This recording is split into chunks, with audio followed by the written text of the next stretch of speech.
On a quelque chose de commun tous, c'est cet ADN de la solidarité et de la générosité. Parce que les entrepreneurs ne sont pas que là pour aller gagner des profits. Une vie sans engagement est une vie fade. Qu'est-ce qu'on risque? Obtenir du bonheur? Le bien de tous et l'affaire de chacun. Vous écoutez Génération Bien Commun. Je suis Thomas Tixier et tous les 15 jours, je reçois un invité qui s'engage au service du bien commun. Ensemble, nous discutons de son parcours, de ce qui l'anime au quotidien et de ses actions concrètes en faveur de la société. Rejoignez-nous dans ce podcast pour découvrir des échanges sans tabou avec ceux qui osent s'engager.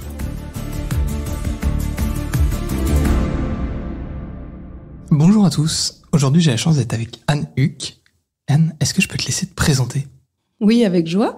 Donc, je m'appelle Anne. Je viens de fêter mes 44 ans, l'anniversaire de mon département. Heureusement que je ne suis pas en Vendée.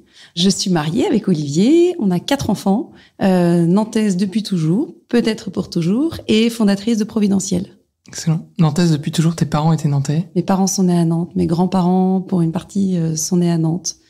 Voilà. Je suis hyper attachée à mon territoire, même si les choses sont pas du tout les mêmes que quand on était enfant, mais j'aime beaucoup, beaucoup, beaucoup ma ville et ma région. C'est pour ça, d'ailleurs, Providentiel, on en parlera, mais né à Nantes, du coup, Ouais. commence un peu à essaimer à faire des petits, mais j'ai le sentiment que c'est assez proche encore de la région, il y a quelques heures en Vendée. Ouais, il y Roche-sur-Yon. a des pistes en Vendée, à Angers, mais c'est vrai qu'on va peut-être se faire les châteaux de la Loire après, on verra bien. Qui sait, peut-être qu'un jour, ça t'emmènera à Marseille ou ailleurs. Ouais. Plus Et loin. puis si Chenonceau est libre, on viendra. Avec plaisir. Écoute, je les connais pas encore, mais on peut, peut-être que si quelqu'un les connaît, Voilà. voilà. Anne Huck, vous trouverez sur LinkedIn ou sur Providentiel. Il y a des choses à faire au château de Chenonceau. Écoute, chère Anne, j'allais dire, on se connaît par le côté du lauréat, parce que tu as été lauréate de la Nuit du Bien Commun à Nantes, il y a 2 ans maintenant. Ouais. Non, cette année. Non, l'année c'est dernière. la dernière édition. Exactement. Qui, du coup, presque 1 an maintenant. Et puis en fait, on a un mini lien de famille, parce que tu es la cousine issue de germaine de ma femme. Exactement. Du coup, ça m'a permis d'avoir plein de petites infos en off par la famille de ci, de là. Ce que j'aime beaucoup dans l'aventure de ton profil, hein, pour ceux qui te connaissent pas et qui te voient pas, t'es une femme avenante, on sent que t'es à l'aise et bien dans tes pompes, et pour autant, t'as créé une association pour les femmes qui ont du mal à avoir du réseau, à se faire des relations, et quand on connaît un peu le contexte de ta famille, on sait que c'est pas un sujet chez vous. C'est plutôt, hein, pour brosser le profil, c'est plutôt, voilà, la moitié des gens dans Nantes connaissent les Huck, Et l'autre moitié, on les connaît. Voilà. Et l'autre moitié, globalement, sont pas très loin. À quel moment tu t'es dit, je vais aider les gens surtout, je vais aider les femmes à faire du réseau? En fait, je me le suis toujours dit, parce que moi, la première, j'ai beaucoup de mal à vivre une solitude quand elle est contrainte. C'est pas ma première expérience de création d'association. Mais j'ai toujours eu à cœur d'inclure ceux qui sont seuls, parce que ça m'est arrivé à certains moments de ma vie de me sentir seule. On est un peu parti de Nantes au début de notre mariage avec Olivier. On a été à Angers, donc c'est tout près de Nantes, mais quand on n'est jamais parti de sa ville et qu'on arrive avec un petit bébé et un décalage d'âge par rapport aux autres mamans, parce que je l'ai eu à 22 ans, il y a eu des moments où j'avais l'impression de pas être chez moi et de me sentir seule. Donc j'ai été super bien accueillie. Et les personnes qui m'ont accueillie, elles ont été très importantes pour moi. Et c'est vraiment l'idée de recréer ce lien familial, même quand la famille est pas là. Donc c'est toujours quelque chose, je pense que c'est vraiment dans mon ADN de pas être seule, de créer des liens. Voilà. Donc c'est une continuité de ce que je suis, en fait. Je l'ai d'abord fait pour moi, je l'ai pas d'abord fait pour les autres. Ouais, c'est quelque chose qu'on trouve, il y a toujours un moteur personnel, en tout cas, dans une aventure comme ça. La question, c'est où est-ce qu'il est, effectivement. Donc toi, c'est vraiment ce moment de l'histoire, donc c'est cette bascule, en fait, arrangée. D'avoir connu, on est parti. Et effectivement, les premiers mois, c'était super dur. Et ça m'était jamais arrivé, en fait, de partir de ma ville, d'avoir l'impression de pas avoir de copine. Puis c'était il y a 22 ans, donc il y avait pas encore tout à fait Facebook. En tout cas, pas moi. Et c'est vrai que sortir de soi, alors que personne nous attend nulle part, finalement, je pense que je me sentais pas attendue. D'ailleurs, j'étais pas attendue. Les gens s'en fichaient qu'on arrive. Et puis finalement, cet accueil qu'il y a eu et le fait de pouvoir retisser des liens solides, proches géographiquement de chez moi, c'est-à-dire dans ma ville, c'était super important. Et aujourd'hui, donc vous êtes 2 à avoir lancé Providentiel à Nantes. Ouais, on est Anne 2. et Anne. Anne et Anne. Anne et Olivier, et Anne et Olivier, parce que son mari s'appelle aussi Olivier. Même si c'est Anne et moi, l'aventure providentielle, mais les familles sont jamais très loin quand on entreprend. Ouais, en fait, on s'est rencontrés toutes les 2 lors d'un bilan de compétences qu'on a fait dans une super association qui s'appelle ACT, qui veut dire Association chrétienne pour le travail et l'emploi. Et cette assoce, en fait, elle a un local à Nantes qui permet de faire en sorte que tous ceux qui font leur bilan se connaissent, partagent des moments en groupe, sont accompagnés par un consultant aussi bénévole sur des temps, on va dire, en individuel, en rencontre en tête-à-tête. Mais ce lieu où finalement on se retrouve et où on a l'impression d'être au boulot alors qu'on n'a pas de boulot et où on partage la même expérience que d'autres, même si on a chacun nos histoires, ce lieu-là, il a été assez incroyable. Moi, j'ai été étonnée de voir à quel point ça a pu nous faire du bien tous. Et pourtant, on arrive tous dans un état très différent. Entre une femme qui n'a pas de boulot, mais qui a des enfants, et qui, du coup, a toujours une bonne excuse pour pas bosser, c'est pas clivant ou cristallisant comme pour un homme, et des hommes, parfois même aussi très brillants, qui arrivent pas à Providentiel, mais chez Acte, sans boulot. En fait, ce qui nous fait vivre une aventure commune, c'est qu'on a tous le même besoin de retrouver confiance, de retrouver de la dignité, et voilà. Donc, dans cette assoce, c'est vrai qu'on est regardé vraiment comme si on était un trésor.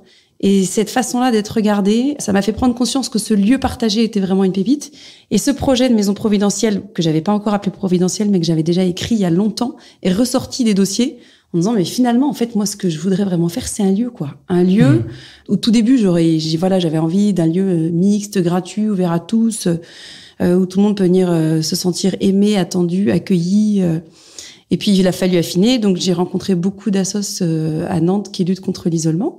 Et voilà, ça m'a aidé aussi à affiner le projet. Donc, il fallait faire plus ciblé. Il fallait faire pas gratuit, sinon les personnes à qui on voulait s'adresser penseraient que c'est pas pour elles. Et donc, assez naturellement, ça s'est tourné vers les femmes. Parce que, voilà, de 0 à 41 ans à l'époque, je savais à peu près quelle était l'expérience standard d'une femme. Très standard. Je suis pas du tout originale. Mais voilà, je me suis dit finalement, en tout cas en province, la femme a plus l'habitude d'avoir des pauses dans sa vie professionnelle, et ces pauses-là, elle peut s'autoriser à en faire quelque chose en dehors de chercher du boulot. Ça veut pas dire qu'elle en cherche pas, mais je pense que un homme, quand il est au chômage, il se donne moins cette occasion. Donc voilà, j'ai pitché Providentiel en fait à un des ateliers d'Acte.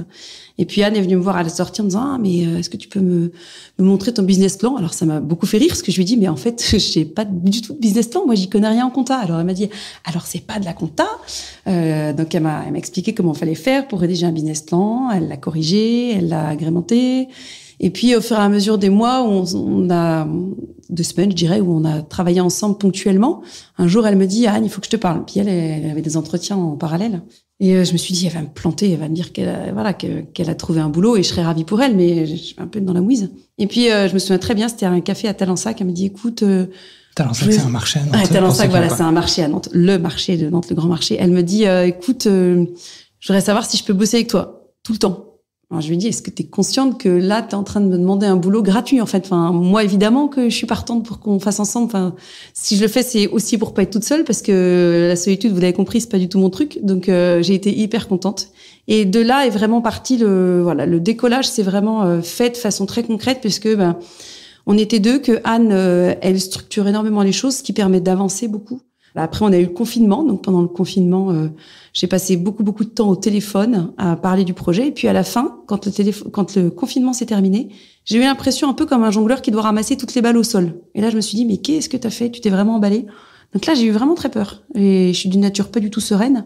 Donc, j'étais très angoissée à l'idée de me dire, mais en fait, les gens, ils attendent un truc de ma boule. Mais en fait, il y a rien. Enfin, il y a juste une idée, il y a juste de l'envie, il y a juste de l'énergie, mais on n'a pas un euro, on n'a pas de lieu, on n'a pas de nom. Enfin, on avait le nom, on avait Providentiel que j'avais déjà trouvé, mais on n'a pas de logo, on n'a rien. Et ça a été un petit peu vertigineux au départ de se dire, en fait, il va falloir que j'aille voir en vrai tous les gens que j'ai eu au téléphone. Et puis, en fait, ça s'est fait très bien. Et puis, beaucoup mieux que ce que je pensais. Et puis, on a trouvé l'équipe. Et puis, on a trouvé des fonds. Et puis, on a trouvé un lieu. Et puis, en fait, il y avait plein de femmes qui avaient ce même besoin que nous de se retrouver. Parce qu'en fait, c'est ni plus ni moins que le lavoir des temps modernes. Alors, sans le linge, je réclame pas le linge et le savon de Marseille. Je suis plutôt équipe sèche-linge moi-même, mais c'est vraiment un lieu de vie Providentiel. C'est un lieu d'échange. Voilà, c'est vraiment la cuisine d'une maison, quoi. Excellent. C'est magnifique, parce que même moi, je découvre des rouages que j'avais pas. C'est-à-dire qu'en fait, comme quoi, dans un café, il peut quand même se passer pas mal de choses. Et du coup, vous êtes parti de là avec Anne. Aujourd'hui, vous êtes un peu répartis les rôles. L'association, elle a grandi. Vous êtes combien concrètement aujourd'hui à œuvrer au service des femmes que vous accueillez chez Providentiel? On est 5. Donc, Anne et moi. 5 alors, on est 5. Anne et moi, administratrices. Ouais. En tant on n'est pas les seuls, mais on est nous, administratrices à temps plein sur le projet. Et on a 3 salariés, dont une en alternance. Enfin, on en avait 2 en alternance, mais il y en a une qui finit son alternance et qui revient en CDI à partir de septembre. Félicitations. Ouais, on est hyper content qu'elle reste avec nous. Donc Anne et moi, voilà, on s'occupe du développement. Je t'en dirai peut-être plus après, j'imagine. Alice, c'est la responsable de la maison de Nantes. Elle s'occupe de toute la coordination de ce qui se vit dans la maison, de la présentation de la maison aux futurs providentiels, aux coworkers, parce que c'est une maison dans laquelle il y a un coworking solidaire. Elle s'occupe de la partie administrative de la maison, de la partie programmation. Et elle travaille beaucoup avec Clémence, qui est en alternance avec elle. Clémence, elle fait de la com interne. Et elle bosse aussi un petit peu avec Anne et moi sur la partie appel à projet. Et puis on a Léa qui bosse beaucoup avec moi sur la partie communication événementielle. Et voilà, donc c'est Léa qui revient en septembre en CDI. Bravo et bienvenue Léa. Et alors, ça veut dire que tu me disais un coworking solidaire. Pour les gens qui vont pas forcément associer les deux termes, quelle est la définition de providentiel derrière ça? Alors providentiel, c'est vraiment un lieu de vie pour les femmes qui souffrent de manque de lien. C'est une maison qui est ouverte tous les jours du lundi au vendredi, de 9h à 18h. Dans cette maison se retrouvent les providentielles, qui sont des femmes engagées dans le projet pour faire des choses ensemble, se retrouver au sein d'ateliers, partager des moments ensemble. Et puis se retrouvent aussi des coworkeuses qui viennent dans une salle de la maison providentielle qui est faite pour elles. Et dans le contrat de ces coworkeuses, il y a 2 jours et demi de présence au coworking contre une demi-journée d'accueil pour les providentielles de la maison. En fait, ce coworking, il est pas né au tout début, il est né assez vite. On a ouvert en juin il y a 2 ans et ce coworking, on l'a pensé en octobre d'après. En fait, il y a beaucoup de femmes, notamment à la suite du Covid, qui se sont lancées en auto-entreprise chez elles. Mais leur collègue s'appelle le four et le lave-linge. Et en fait, c'est super dur parce qu'un four, ça répond pas. Et un lave-linge, ça parle pas. Cette solitude, elle est extrêmement pesante. Et dans un coworking classique, d'abord, il y a de l'argent à donner. Et quand on est en lancement d'activité, on n'a pas d'argent. Et souvent, on bénéficie de l'accès Wi-Fi, mais pas de l'accès à l'autre. Et alors qu'à Providentiel, nous, c'est tout l'inverse. Ce qu'on propose, c'est une salle avec un bureau, voilà, une salle de travail qui, évidemment, est équipée de tout ce qu'il faut pour travailler, y compris du Wi-Fi. Mais cette salle de travail, elle est surtout au cœur de la maison. Donc, les coworkeuses, quand elles sont à Providentiel, elles déjeunent avec toute l'équipe de Providentiel et avec les Providentiels. Elles connaissent les femmes de la maison. Elles se connaissent entre elles. Elles sont très liées avec Alice. Il y a un engagement à la vie collective. Exactement. Ensemble. Et elles partagent leurs soucis de lancement d'activité. Elles partagent des tips. Ça arrive qu'on leur propose aussi des ateliers. Normalement, les ateliers sont pas spécialement conçus pour elles, même pas du tout. Mais par exemple, on a eu la Banque de France qui est venue, qui nous a proposé des ateliers. Et là, on les a ouverts aux coworkeuses parce que vraiment, c'était très propice pour des femmes en lancement d'activité. Donc finalement, dans cette maison, on a eu plus de 180 femmes depuis l'ouverture. Eh bien, ça mixe des femmes qui vont de 24-25 ans jusqu'à 76 ans. Certaines travaillent, pas d'autres. Elles peuvent être célibataires ou pas, séparées, divorcées, veuves. En fait, c'est pas le sujet. C'est d'abord des femmes. Et elles viennent tisser des liens. Excellent. Et c'est, du coup, peut-être parce que tu viens de citer la Banque de France dans les ateliers. Ouais. En fait, les ateliers que vous faites chez Providentiel sont quand même extrêmement variés. Oui. De problématiques qui peuvent être quasiment de l'ordre personnel. Là, on est sur de l'entrepreneuriat, ou même sur de la gestion de ses finances perso. Tu peux nous citer 2-3 ateliers un peu pour que des femmes nantaises ou ailleurs se disent, tiens, c'est un peu ça le scope je peux trouver demain si je vais chez Providentiel. Chez Providentiel, en fait, pour créer des liens, on a imaginé 4 thématiques d'ateliers. On a des ateliers autour de la vie professionnelle, du monde du travail et de la formation. Donc là, il va y avoir tout ce qui est, par exemple, refonte de la page LinkedIn, shooting photo pour remettre sur sa page LinkedIn, des rencontres avec du monde de la RH. On va avoir comment parler en public, pitcher son projet. Voilà, donc tout ce qui est autour du monde de l'emploi et de la formation. On a un autre item d'atelier, une autre thématique, c'est sur la prévention santé et le bien-être. Donc là, il y a tout ce qui est autour de la sophrologie, les médecines douces, la relaxation, la sophrologie, le rapport au corps, voilà, tout ça, tout ce qui est autour du bien-être. Un 3e pilier des activités de la maison, c'est sur l'altérité, donc la relation à l'autre, et l'ancrage local. C'est un pilier qui est important, l'ancrage local, parce que moi, j'avais vécu ça à Angers, de pas se sentir chez soi dans sa ville et de se balader avec une carte. Alors aujourd'hui, on a des portables, mais on se sent pas à l'aise. Et du coup, connaître son territoire, c'est important. Donc l'ancrage local, c'est ça, c'est qu'est-ce qu'il y a comme endroit sympa à Nantes, c'est quoi la vie culturelle, c'est quoi l'histoire de ma ville. Voilà. Et l'altérité, c'est vraiment comment je tisse le lien avec l'autre. Et puis le dernier pilier de ce qui se passe dans la maison, c'est une équipe qui s'est rebaptisée elle-même Papote et Popote, c'est-à-dire toute la vie interne de la maison. Donc c'est une équipe où on mange beaucoup, en tout cas qui prévoit beaucoup d'activités autour du culinaire. Donc il y a tous les repas, Noël, Pâques, etc., la Chandeleur. Et puis on a des déjeuners avec des thématiques, on a des cafés d'accueil, des brunchs, toute cette vie interne de la maison. Donc l'idée, c'était vraiment que toutes ces thématiques, ces 4 thématiques, ça corresponde au plus grand nombre de femmes et en même temps Ces thématiques, elles sont très travaillées, puisque les ateliers, ils sont pas pondus comme ça en 2 secondes. Ils sont proposés soit par des professionnels qui interviennent bénévolement dans la maison. On en a 75, j'allais dire en portefeuille, 75 partenaires qui viennent régulièrement dans la maison. Soit par des providentielles elles-mêmes qui ont tout le talent pour animer des ateliers. Mais les ateliers sont pensés en amont, proposés, programmés. Voilà, c'est pas au feeling au dernier moment. Il y a toujours une pertinence dans l'atelier parce que c'est important que ce soit qualitatif. Parce qu'en fait, on a tous envie d'apprendre et de grandir dans la vie. Avec quoi on ressort quand on ressort de Providentiel comme ça? Quel est le gain un peu des femmes qui sont passées par là? C'est étonnant les témoignages. Parfois, on a des femmes qui nous disent j'ai 20 contacts de plus dans mon téléphone en 1 mois. Il y en a qui disent avant j'osais plus mettre des jupes, mais maintenant je reviens puis j'ai réappris à me maquiller. Il y en a d'autres qui vont nous dire avant je mangeais jamais parce que j'étais seule devant ma télé. Du coup maintenant je prends des vrais repas, c'est plus équilibré. Il y en a d'autres qui vont dire en fait pourquoi vous dites pas que Providentiel c'est comment elle nous avait dit une couveuse parce qu'en fait mon projet pro je l'ai couvé chez vous, je l'ai pitché auprès des Providentiels et finalement c'est grâce à Providentiel qu'il a vu le jour mon projet. Donc en fait les gains sont très différents et parce que aussi les besoins des femmes à l'arrivée sont différents. On peut arriver en connaissant déjà du monde à Nantes, mais en ayant envie d'avoir un peu de renouveau dans les gens qu'on va voir. On peut arriver parce que on a eu un burn-out et qu'on n'est pas tout à fait assez renforcé pour pouvoir se confronter à tout ce qu'il y a à l'extérieur. On peut arriver parce qu'on a eu un cancer et qu'on est en rémission. On peut arriver parce qu'on a suivi son conjoint et qu'on a 50 ans, plus de petits à la maison et qu'en fait personne vous attend quand vous arrivez quelque part. Alors si en fait nous on vous attend, donc faut venir. Voilà, il y a plein de sujets qui font qu'on arrive à Providentiel. Il y a beaucoup de comme dans la vie, comme dans tous les bureaux, il y a beaucoup de souffrances secrètes. On a tous notre lot de souffrances. Et nous, on s'adresse à des femmes pour qui souvent, cette souffrance, elle est très pudique et très tue. Donc, voilà, il y a plein de raisons qui font qu'on vient à Providentiel. Et du coup, chacune grandit et avance et témoigne à sa façon des bienfaits qu'elle y trouve. Le fait de découvrir aussi cette souffrance, ce lien avec toutes ces femmes, il y a des moments où c'est dur à vivre, à porter? Pas du tout, parce qu'en fait, notre principe de départ à Providentiel, c'est que la vie n'est pas comme sur Instagram. Ça veut dire que concrètement, à tout ce qu'on peut voir, on ne se réveille pas maquillé le matin. On a tous une sale tête et une haleine de chacal, en fait. Mais ça, c'est la vraie vie. Ce qui fait qu'en fait, quand on assume tous et toutes que la vie comporte un lot de souffrance, c'est pas un problème de dire qu'il y a des moments où ça va pas. C'est la vraie vie. Et je pense que c'est vraiment ça qui est la plus-value de ce qu'on propose. Et parce que nous-mêmes, on essaye le plus possible de le vivre avec l'équipe et auprès des Providentiels, parce que on ne se situe pas du tout au-dessus des Providentiels qu'on accompagne. Je dirais même que c'est plutôt nous qui sommes accompagnés par des Providentiels. En fait, on peut arriver, nous-mêmes, l'équipe, avec la patate, et d'autres jours où on a les larmes aux yeux parce qu'il y a quelque chose qui est dur. Donc, je trouve pas du tout... C'est quoi le truc le plus dur que t'aies vécu depuis que t'es lancé Providentiel? Moi, ce que j'ai trouvé très dur l'année dernière, c'est que mes 2 aînés sont partis de la maison en même temps. Ils avaient, non, ça fait presque 2 ans. Ils avaient 18 et 20 ans. Et moi, j'avais l'impression que c'était mes bébés. D'ailleurs, le cordon ombilical n'a fait que grossir avec les années. C'est devenu un pipeline. Et j'ai trouvé ça hyper dur. Parce que tout le monde vous dit non, mais c'est bon signe, s'ils partent et tout, c'est la vie, tu t'y attendais pas? Bah si, je m'y attendais. Mais quand même, qu'est-ce que j'ai morflé, quoi. Donc ça, j'ai beaucoup pleuré. Mais j'ai aussi bien pleuré avec des filles de mon équipe qu'avec les Providentiels. Et certaines me prenaient en bras en me disant, mais moi aussi, j'ai trouvé ça dur, mais je te promets, ça va passer. Alors oui, je témoigne aujourd'hui, je vais très bien.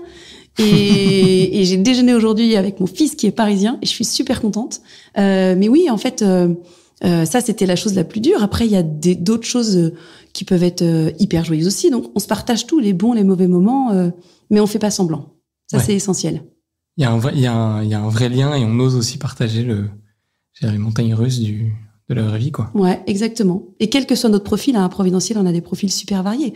On va avoir des femmes, ça nous arrive d'avoir des avocates, enfin voilà, on a des femmes médecins, on en a de tout milieu.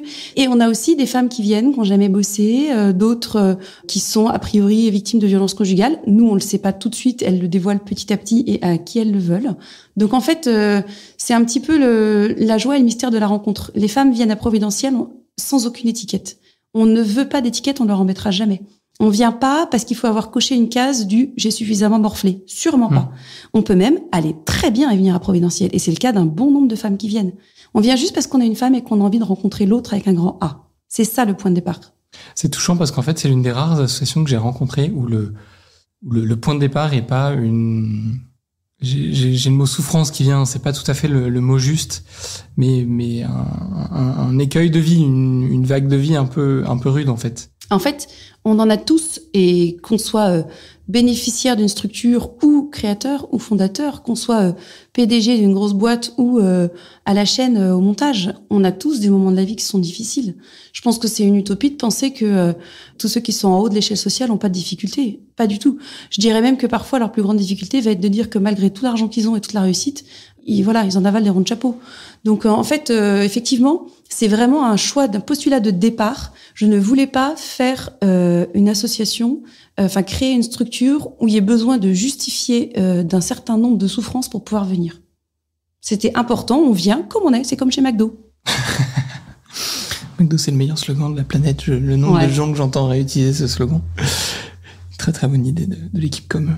Il y a un truc qui me rejoint un peu dans ce que tu dis là, Anne, c'est que tu as fini par lancer ce besoin de réseau. Tu nous le disais au départ, c'est notamment ton expérience à Angers qui t'a fait vivre ça. Si je remonte un peu en arrière, début de ta carrière, quand tu étais enseignante, tu te voyais un jour te dire un jour je me lancerai dans l'économie sociale et solidaire, je lancerai une asso. Tu as eu ce premier projet qui finalement arrive assez tôt, parce que si je me trompe pas dans mes dates, quand tu lances le premier projet dont tu nous parlais tout à l'heure, c'était 2018. 2000, oui, c'est ça. 2000. Non. Mon premier projet, c'était 2008. Ouais, ça. Pas 2018, okay. 2008. Ouais, 2008, pardon. Ouais. Et donc, c'est toujours quelque chose qui t'a un peu nourri. Tu t'es toujours dit, j'ai envie de me lancer là-dedans. En fait, c'est arrivé, ça t'est un peu tombé du coin de la rue. J'ai surtout envie de dire, à la fois, je pense beaucoup et en même temps, je me dis pas souvent grand-chose. Moi, j'ai été élevée dans une famille où maman travaillait pas, n'a jamais travaillé. Comme dirait papa à juste titre, mais élever 3 filles, c'est un boulot, c'est vrai. Mes tantes non plus. Donc, je viens d'un style de famille où les femmes travaillent pas. Et j'ai été élevée comme ça. C'est-à-dire, faut être forte à l'école parce que c'est important. Mais les femmes qui travaillent, c'était pas ce qu'il y avait de mieux vu. Ce qui fait que quand on a eu notre fils aîné, Édouard, qui a 22 ans, je me souviens très bien d'avoir eu ce sentiment, la première fois où je l'ai amené à l'école, de me dire, alors attends, si ma vie se résume à attendre qu'il sorte de l'école, ça va être très très long. Et pourtant, j'avais déjà des activités dans des assos, je faisais de la radio, par exemple, à Angers. Donc, je faisais déjà plein de choses, mais sans mettre de forme là-dessus. Après, quand on est revenu à Nantes, c'est là où j'ai effectivement monté Nantes Maman, donc qui est une association qui permet aux mamans avec des petites de faire des activités 2 fois par semaine avec une partie garderie installée dans les mêmes locaux. C'est pareil, j'avais pas du tout l'impression d'avoir monté quelque chose d'incroyable. C'est plus quand on m'en parle encore aujourd'hui en me disant tiens, j'y suis allée il y a 2 ans, franchement ça m'a vachement aidé. Là, je me rends compte que finalement ça a eu de l'ampleur. Mais ça existe toujours ? Alors, ça existe. Je viens d'apprendre là, il y a quelques jours, qu'elles allaient changer le nom de la structure parce qu'il faut la faire évoluer, ce qui est tout à fait normal. Mais oui, et même chez Act, donc il y a 5 ans, il y a des femmes qui m'ont dit ah mais c'est toi qui l'as monté, mais c'est incroyable. Ça m'a vachement touchée, beaucoup plus que ce que je pensais. Donc, ce que je peux dire, c'est que quand j'ai été enseignante, donc d'abord je me suis occupée des enfants, que ça, puis Nantes Maman, puis enseignante et Nantes Maman, puis que enseignante. Assez vite, j'étais prof d'anglais, assez vite je me suis ennuyée dans mon travail. En fait, je suis d'un naturel très créatif et j'étais dans un cadre qui permettait pas ça. Alors heureusement, parce que si tous les profs étaient trop créatifs, ça partirait voilà, ça serait pas faisable pour les élèves. Mais du coup, j'ai assez vite, je me suis trouvée assez vite limitée. Ouais. Non pas que j'étais bilingue anglais, pas du tout. J'ai pas du tout cette prétention. Par contre, je me suis ennuyée sur le plan intellectuel. Je trouvais que je me nourrissais pas assez, quoi. En tout cas, sur le plan créatif.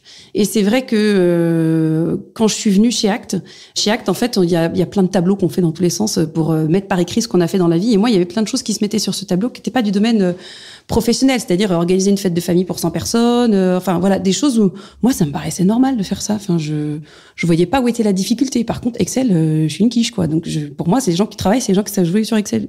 Travailler sur Excel. Donc en fait, pour certains c'est un jeu. Voilà, pour certains c'est un jeu. Oui, pareil. Alors là, je les comprends encore moins. Mais c'est vrai que du coup, même le mot carrière, c'est pas un mot que j'arrive à m'attribuer. D'abord parce que le plus important dans ma vie, c'est pas ça du tout. C'est vraiment Olivier et les enfants.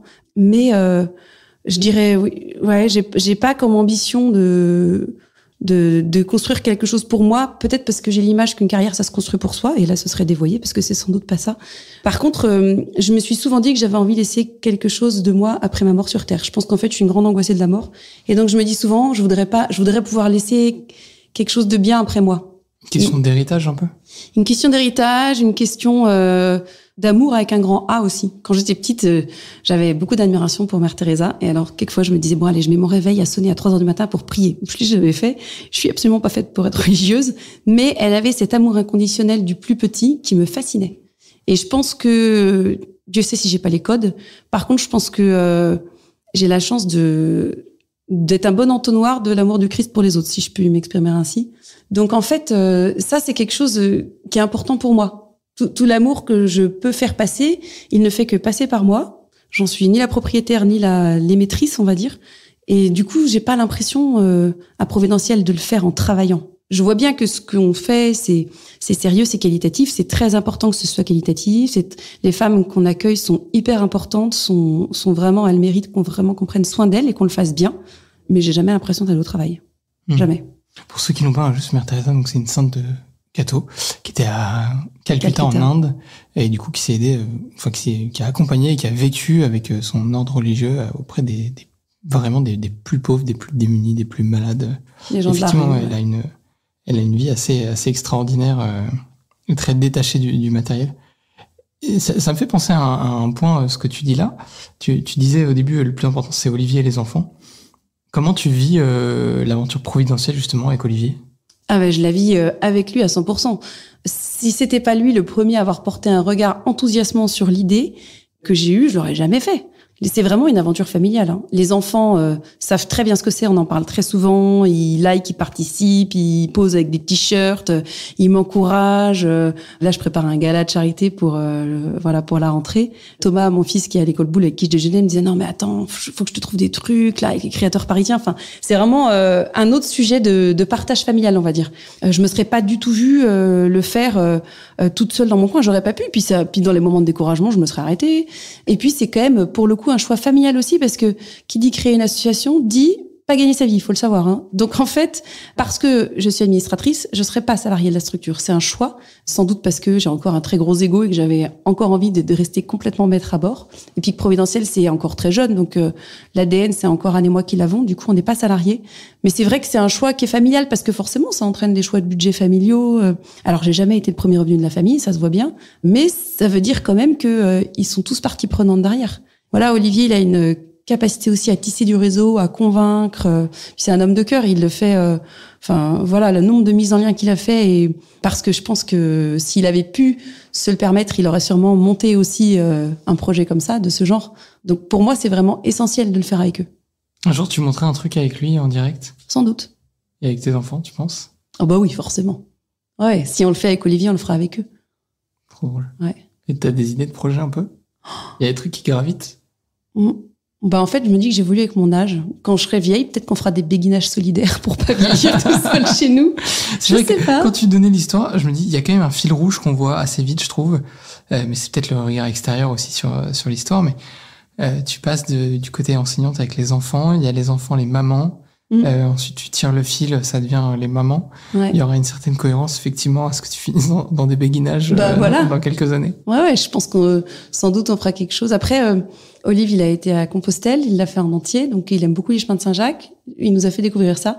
Plusieurs fois, il m'a dit plus tard, je me verrai bien un jour tenir un gîte sur les chemins de Saint-Jacques. Je sais pas du tout ce que la vie va nous réserver, mais en tout cas, si on travaille ensemble, je pense que ça peut très bien marcher. Et puis on s'embêtera pas, ça c'est sûr. Et du coup, tu nous parlais tout à l'heure de la logique un peu administratrice que vous avez avec Anne. Donc vous êtes aujourd'hui pas salarié de l'association, des salariés que vous avez derrière. Comment est-ce que tu gères un peu, du coup, la vision et le développement de Providentiel avec un peu cette... tu vois, un administrateur dans une boîte, t'as plus vous avez plus, pour inclure Anne, toutes les deux un peu le rôle de DG dans la boîte. On n'imagine pas un DG de boîte qui fasse ça bénévolement. Comment est-ce que tu gères ça entre le développement de l'association, le fait que ça t'y prenne du temps, le fait en fait aussi derrière il y a ta famille, il y a aussi une forme de pérennité de l'association alors qui se trouve parce que tu nous parlais des fonds, aujourd'hui on voit que le nombre de salariés augmente, vous avez des projets d'ouverture de maison. Et comment vous gérez un peu toute cette vision, tout ce développement avec Anne aujourd'hui ? En fait, on travaille pas mal à deux, on essaye de se garder des temps vraiment que à deux, donc on travaille tous les jours à Providentiel, sauf on essaye une fois par semaine ailleurs pour pouvoir réfléchir à notre stratégie, comment on va développer, dans quelle ville c'est intéressant d'aller, comment on va faire pour bien accompagner les ambassadrices, puisque nos maisons, elles vont s'ouvrir grâce à des ambassadrices bénévoles qui sont dans les villes, donc Angers et La Roche-sur-Yon. Donc toutes ces réflexions de long terme, on les mène avec Anne toutes les deux. Après, on a 6 autres administrateurs à nos côtés, donc on est 4 hommes et 4 femmes.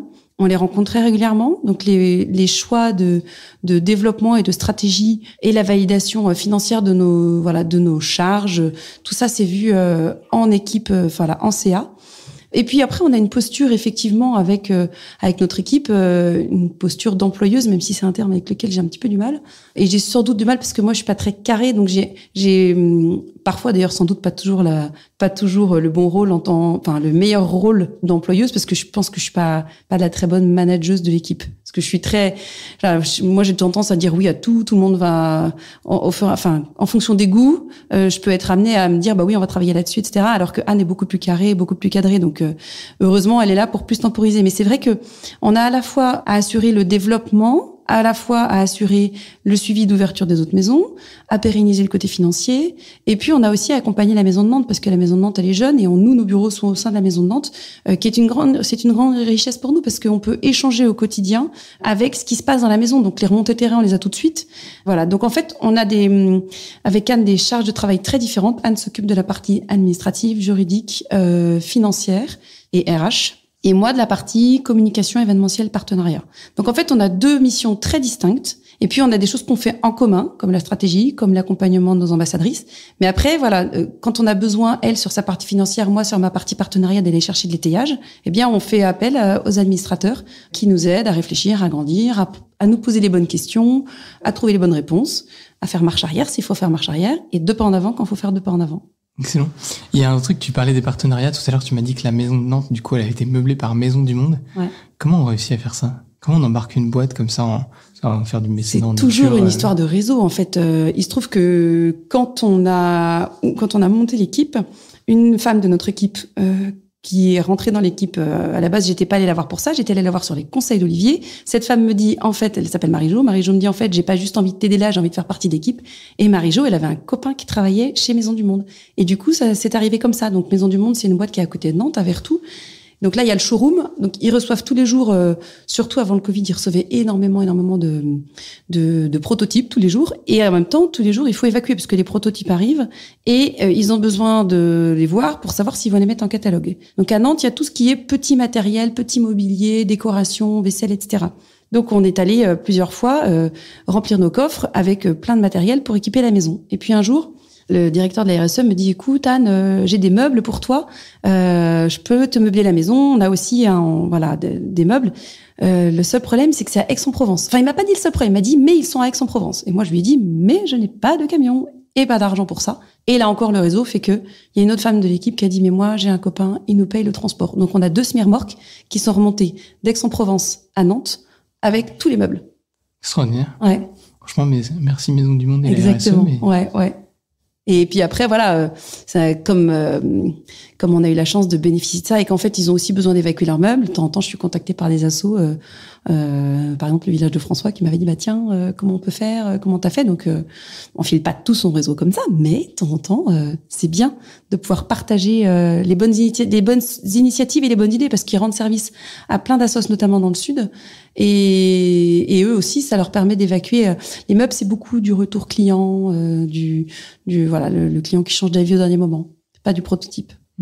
Ouais, donc mais c'est pas mal, je trouve. C'est beau de voir des boîtes en fait qui s'engagent aussi, qui ont leur vrai cœur de business, qui le mènent bon an mal an avec le marché, les différentes contraintes, et qui effectivement, là derrière en fait, ça sert aussi des belles causes, des nobles causes, plutôt que de partir à la benne. Oui. Dans un monde où on parle aussi beaucoup d'écologie, de seconde vie, de seconde main. C'est essentiel. On a aussi une boîte nantaise qui s'appelle JVD qui nous a fourni tout l'équipement d'hygiène de la maison. Ça marche beaucoup comme ça. Les gens sont extrêmement généreux. Très généreux. Là, je suis très étonnée et heureuse de voir que pour le fameux gala que j'organise, le gala de charité, on en fait un on en a fait un il y a 18 mois. On en refait un autre au Radisson, qui est un palace à Nantes, là, en octobre. Et le but, c'est vraiment de pouvoir lever des fonds, fédérer avec un événement sympa, où les donateurs passent du bon temps, font le bien, et on n'est pas obligé de se flageller pour faire le bien, ni de vivre un moment désagréable dans un cadre moche et en mangeant mal. Tout ça, ça peut se faire de façon chouette. Du coup, et du coup, je sollicite des boîtes que je vais voir et je suis étonnée de la générosité des gens. Donc, je pense qu'on va avoir des lots de Maboule et du coup, pour avoir un objectif de Maboule pour continuer à bien accompagner les femmes. C'est quoi le projet de la soirée? Vente aux enchères? Ouais, c'est dîner assis avec vente aux enchères. Exactement. C'est long. Ouais. Je suis bluffé. Tu vois, il y a quelques jours, on organisait une soirée là avec Obol et l'un des lots aux enchères était un maillot de Giro de la Coupe du Monde. Qui est parti pour 35 000 euros, si je dis pas de bêtises. C'est ce que j'ai vu sur vos réseaux, ouais. Et j'étais sidéré, en fait, c'est pas tant, parce que en termes de prix de maillot, c'est assez énorme. J'ai cherché comparatif, tu vois, au niveau européen, j'en ai pas trop trouvé. Et j'ai vu des maillots qui sont partis à 8 000, un maillot d'ISO était parti à 16 000 euros, un maillot de la Coupe du Monde de 98. Et enfin, ouais, du coup, si, c'était déjà des euros, mais enfin, tu vois, les deltas, du coup, sont assez impressionnants.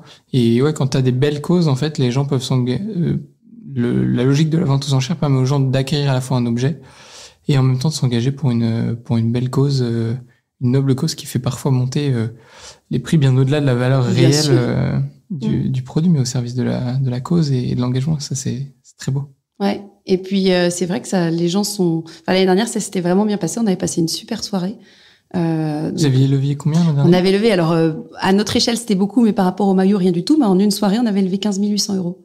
Ouais, ce qui est pas mal. Avec combien de lots? Avec 30 lots. C'est joli, en vrai. Ça fait une belle somme. Bah, pour nous, c'était un tiers du budget de la maison de Nantes pour une année. Ouais, c'est énorme. Donc, en fait, pour nous, c'est énorme. Ça pèse vraiment beaucoup. Ouais. Donc là, j'ai plus d'ambition, mais j'ose pas le dire, parce que si on n'y arrive pas, mais j'aimerais bien 25 000. Je pense que c'est faisable. Et combien de lots? Pareil, je crois qu'il faut 30, parce que plus c'est trop long. Mais du coup, on va faire des lots avec plusieurs lots dans un lot, quoi. Par exemple, du vin ou du champagne, mais avec des verres à vin avec. Des choses un peu comme ça. On va avoir de l'hôtellerie, on va avoir de l'horlogerie. Voilà, des belles choses. Franchement, c'est magnifique. Je trouve ça vraiment très très beau de voir toujours l'engouement qu'il y a en fait à vivre des beaux moments. Enfin, tu vois, tu connais bien la nuit du bien commun, mais c'est tout l'enjeu. Nous, on se dit à chaque fois, on veut retrouver des porteurs de projets, les mettre dans un écrin qui va être un théâtre, un opéra, et rassembler le bassin local pour pouvoir faire découvrir ces projets, parce que certains sont plus ou moins de notoriété dans le territoire, et même à l'échelle nationale, parce qu'il y a des assos que tu connais à l'échelle nationale, mais à l'échelle locale, tu sais pas qu'ils sont chez toi.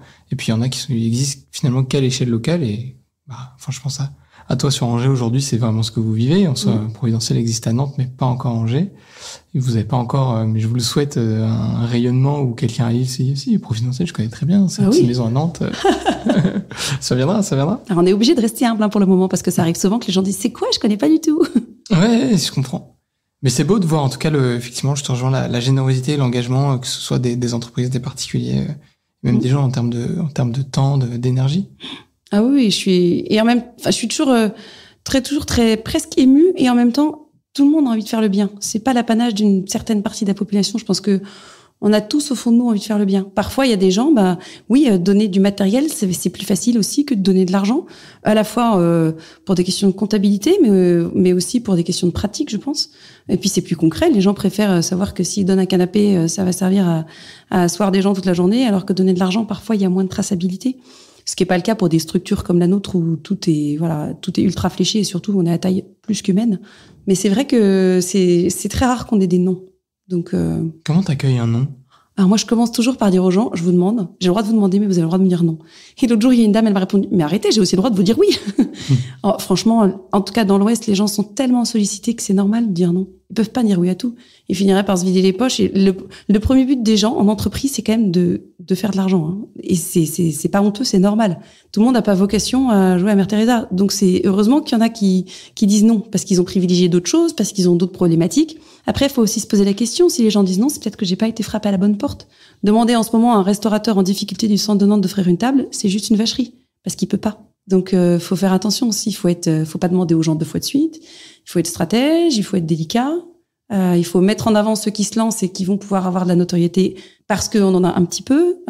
Comment t'as appris tout ça justement à dire tous ces petits conseils qui arrivent là assez naturellement? Tu t'es planté et t'as appris, t'as conseillé, tu t'es fait accompagner? Alors, en termes de, par exemple, pour ce qui est des lots de gala, je me suis pas trop plantée, honnêtement. L'année dernière, je suis allée beaucoup voir des gens que je connaissais. Et là, du coup, je me suis dit, j'ai pas envie de fatiguer les gens, parce que je sais que je suis fatigante aussi. Qu'en plus, ils avaient gentiment, les gens de l'année dernière, donné un lot, puis en plus, ils avaient payé leur place au gala et racheté un autre lot qui était pas le même, donc ils étaient bons sur tous les rayons. Donc je me suis dit, si je veux pas les saouler et leur montrer aussi qu'on ne s'appuie pas que sur eux, faut aller voir ailleurs. Donc ça, je pense que je saurais pas forcément dire ce qui m'a appris ça. Olive, mon mari, on parle souvent de la partie plus commerciale, c'est-à-dire comment on va trouver le mécène. Donc là, lui, il m'a appris plein de choses du monde de l'entreprise que je savais pas, parce que c'est pas dans l'éducation nationale qu'on apprend ce genre de choses, mais voilà, comment on initie un rendez-vous commercial, est-ce qu'il faut penser à relancer la veille, par exemple, ou voilà, enfin, donc plein de petites choses. Voilà, il m'a donné plein de tuyaux. Puis après aussi, quand on déjeune ou quand on a des réunions de CA, tout le monde apporte sa pierre à l'édifice. En disant, voilà, la prochaine fois, quand tu vas dans telle boîte, demande-nous d'abord, on a un contact, donc maintenant je sais.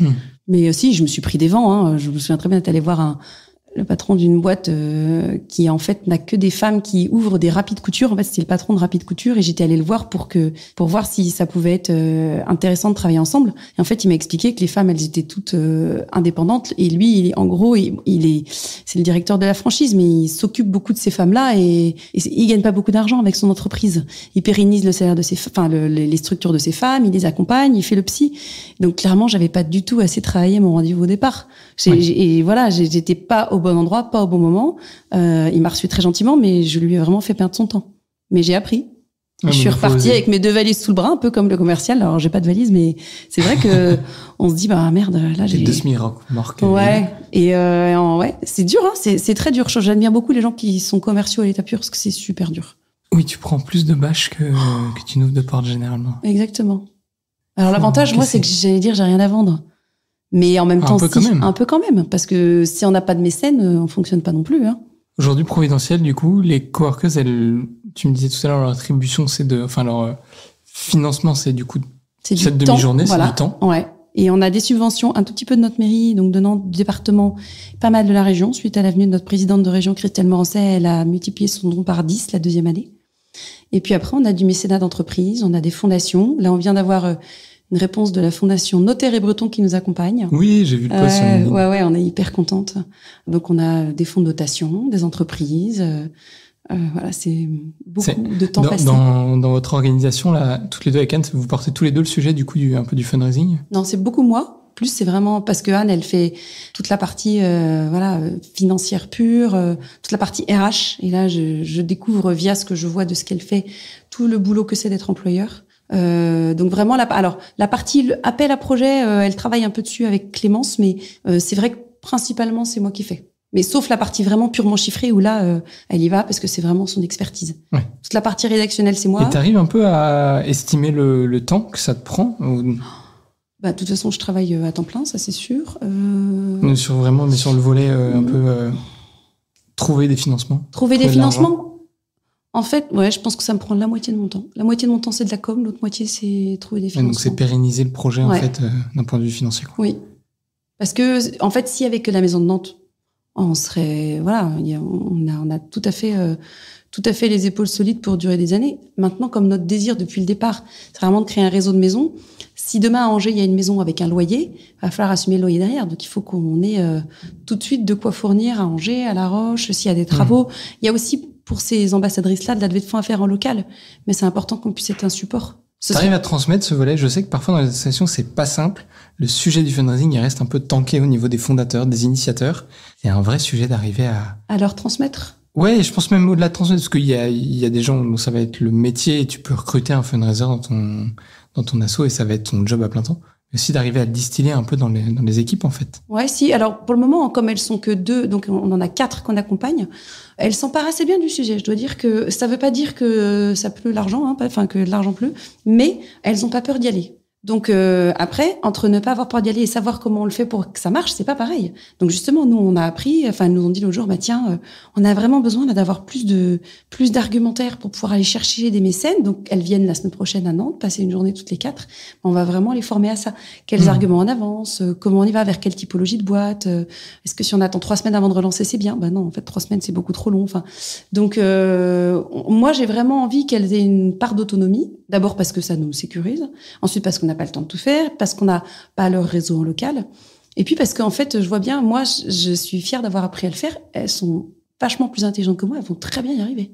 Donc après, je pense que enfin là, il y a certaines personnes qui disent moi je me sens pas à l'aise avec le fait de demander, donc faut pas aller contre nature. Dans les équipes, elles sont 2 ambassadrices chaque fois, mais elles ont d'autres personnes dans leur équipe.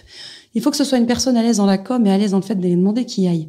Voilà, il faut que chacune fasse aussi ce qui lui plaît. On va pas dans une structure associative pour faire quelque chose par contrainte. Mais je pense que c'est pareil dans le travail. On fait bien que ce qu'on aime bien faire. Oui, ça, il y a pas de doute. Je pense qu'on est meilleur là où on est compétent. Moi, j'ai passé ma vie à essayer de devoir apprendre à faire des trucs où j'étais pas bon. Et c'est pas une très bonne idée. Ça marche pas très très bien. Mais c'est très français en vrai, ça, je trouve, comme approche. Les Français ont très tendance à dire travaille tes points faibles, tu vas progresser. Mais en fait, franchement, non, bosse tes points forts. Hein, tu vas devenir excellent et tu vas déjà cartonner. Ça à l'école. Hein. T'as 5 en maths, bosse, t'auras 15. Non, mais je vais plutôt m'atteler à l'anglais parce que je suis bonne en anglais, quoi. Ouais, moi j'étais ni bon en maths ni bon en anglais, mais du coup j'ai bossé le théâtre. Tu vois, je cherchais les options, je me suis dit tiens là il y a quelques points grattés qui peuvent être un peu plus sympa, plus facile en tout cas, plus accessible. En tout cas ça a l'air d'aller. Bah ouais, non mais tu vois ça paie, je pense que si j'avais pas fait du théâtre je serais pas là aujourd'hui. Si j'avais bossé les maths je serais pas là non plus aujourd'hui, mais je serais peut-être pas Donc, ouais non ça joue. C'est quand même une sacrée aventure du coup là aujourd'hui un peu le projet. Ton rêve, ou un peu le rêve derrière Providentiel, là on se projette, on est en 2040. Vous êtes où? Il y a combien de maisons? Il se passe quoi? Mon rêve, en 2040, il y a 15 maisons en France, des projets de maisons à l'étranger. En soi, c'est pas des projets méga ambitieux, parce que c'est un loyer, un salarié. Hein. Clairement, c'est ça. Donc, un budget de maison, c'est 80 000 euros. Donc, par rapport à des budgets d'entreprise, c'est rikiki, carrément finançable. Mais surtout, ce qui me fait rêver, c'est de me dire un jour peut-être, j'irai à... En Tahiti. Ah oui, alors j'aime beaucoup. Déjà, j'aime beaucoup la chanson, puis j'aimerais bien y aller. Non, mais un jour, j'irai, je sais pas moi, à Grenoble, où on me dira la folle aventure de ma vie. Je rêve un jour d'aller à Grenoble. Olivier, si tu m'entends, emmène-moi à Grenoble. Non, mais j'irai à Grenoble et on me dira, en fait, il y a une période de ma vie où c'était dur et je suis allée à Providentiel et ça m'a reboosté. C'est ça. En fait, ça doit pas rester un privilège de l'Ouest, quoi. Ça devrait exister partout. Oui, se dire que en fait, ça dépasse l'intuition de départ qui est nantaise. Et ça se crée de façon universelle. C'est un besoin universel, le besoin de rencontrer l'autre. C'est même le besoin premier d'un bébé. Un bébé, il peut se laisser mourir s'il y a personne qui le regarde dans les yeux pour lui montrer qu'il existe. Il n'a pas conscience de lui avant d'être regardé par l'autre. L'être humain, c'est pareil. Il y a un philosophe dont je ne sais plus le nom qui a écrit « Je suis je » avec un grand J parce que... Non, si ça, c'est « Je suis je parce que tu me dis tu ». C'est-à-dire que c'est par le regard de l'autre que je suis existant. C'est beau, ça. Surtout si je l'avais bien dit dès le départ. Ça aurait été encore plus beau. Ouais, pas mal, j'aime bien. Ok, donc objectif 2040, Providentiel à Grenoble. Ouais. On va faire un tour dans la maison avec Olivier, hein, voilà. Parce que tu nous as entendu. Et donc, on compte bien sur toi pour écouter ce petit épisode, Olivier. Il y a un petit message pour toi. Trop bien. Merci Anne pour ce bel échange, pour cette aventure Providentielle. Bravo en vrai à toute l'équipe. Je vais leur dire. Très très beau ce qui s'y passe. Et puis bon courage pour le cap 2040 du coup. Ouais, moi je vais préparer mes skis, ça va le faire. Excellent. Chers amis, merci de nous avoir écoutés. Et puis on se retrouve très vite pour un prochain épisode. À bientôt. Merci d'avoir suivi cet échange. J'espère qu'il vous a plu. N'hésitez pas à vous abonner à notre podcast et à lui mettre une note de 5 étoiles sur les différentes plateformes d'écoute. Ça nous aidera à le faire connaître. Retrouvons-nous dans 15 jours pour un nouvel épisode de Génération Bien Commun où nous continuerons à vous partager les témoignages de ceux qui s'engagent au service du bien commun.